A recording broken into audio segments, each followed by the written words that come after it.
दिल्ली में आज भी कई मुकामात पर तजावुजात के खिलाफ एमसीडी की कार्रवाई जारी है। द्वारका, तिलकनगर, लोधी कॉलोनी समेत दीगर मुकामात पर एमसीडी का अमला तजावुजात हटाने में मसरूफ है। उधर दिल्ली में इंहदामी कार्रवाई के खिलाफ एहतजाज भी मुनज़्ज़म किए जा रहे हैं।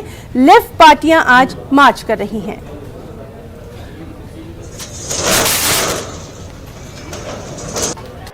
देखिए, भारतीय जनता पार्टी के सरकार, एमसीडी सरकार और केंद्रीय सरकार, मोदी सरकार ये एक साजिश के तहत जहां जहां माइनॉरिटी एरिया पे खास तौर से एक दहशत देने की काम कर रहा है।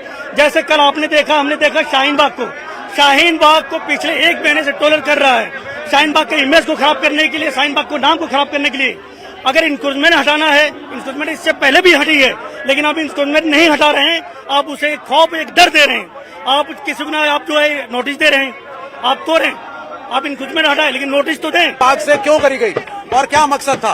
एनक्रोचमेंट हटाने के कोई भी अगेंस्ट नहीं है, लेकिन आप एक पॉलिसी के तहत एनक्रोचमेंट को हटाइए। आप किसको हटा रहे हैं? पंचर वाला, जूस वाला, फल वाला, सब्जी वाला, इनको हटा रहे हैं ना आप चलिए सैनिक फार्म चलते हैं, मैं साथ में खड़ा हूं और ये सब लोग साथ में चलेंगे। सैनिक फार्म तोड़ते हैं, 2-2 एकड़ के लीगल फार्म हाउसेज हैं, कौन तोड़ेगा? बसंत विहार कौन तोड़ेगा? जीके कौन तोड़ेगा? ईस्ट ऑफ कैलाश कौन तोड़ेगा? आपको क्या याद आता है? शाहीन बाग में मिला क्या? कुछ नहीं मिला शाहीन बाग में। सरकार की राजनीति है नफरत फैलाने की, बांटने की। हम इस राजनीति को सफल होने नहीं देंगे, हम इस देश को बंटने नहीं देंगे। हमारा देश सावित्रीबाई फुले और फातिमा शेख के साजिश शहादत को याद करता है। हमारा देश अशफाक और बिस्मिल की वो बेमिसाल एकता को साथ दिखाता है, जिसमें ना हिंदू, ना मुसलमान, ना सिख, ना ईसाई, अब किसी भी कौम के क्यों ना हो, लेकिन अब साथ रहेंगे।